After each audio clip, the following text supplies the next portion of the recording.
Avocat de profession, Momourad Batik est omniprésent dans les médias depuis déjà plusieurs mois, étant donné qu'il travaille sur plusieurs affaires très médiatisées. Il a notamment été engagé par les victimes de l'accident provoqué par Pierre Palmade le vendredi 10 février 2023. Ce jour-là, un père de famille et son fils âgé de 6 ans roulaient sur la route départementale 372, reliant Melun à Damary-les-Lys, en compagnie d'une jeune femme de 27 ans. En début de soirée, leur véhicule fut violemment percuté de face par la Peugeot 3008 que conduisait Pierre Palmade, qui était sous l'emprise de la cocaïne, comme l'ont révélé ses analyses toxicologiques.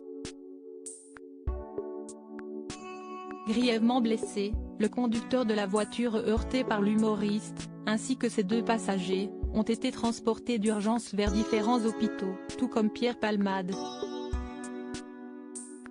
Si le pronostic vital du comédien était initialement engagé, ses proches avaient ensuite annoncé que ses jours n'étaient plus en danger au lendemain de l'accident.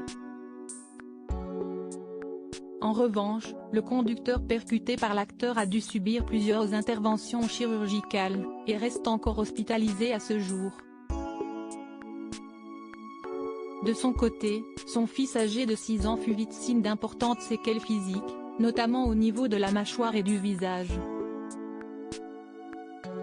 Enfin, la jeune femme de 27 ans, qui était enceinte de 6 mois, a perdu le bébé qu'elle portait suite au choc. Accident de Pierre Palmade, Momourad Batik évoque l'addiction du comédien interrogé par Le Figaro dans le cadre d'un portrait qui lui était consacré.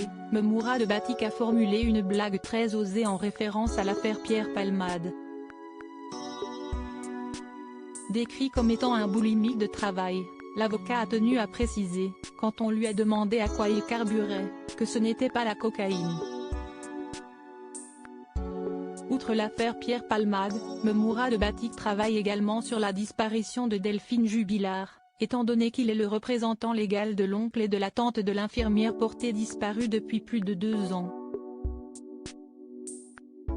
Il défend par ailleurs certaines femmes accusant le gynécologue Émile Daraï de violences gynécologiques, mais aussi la famille de la jeune Siem, retrouvée morte il y a quelques semaines dans le Gard.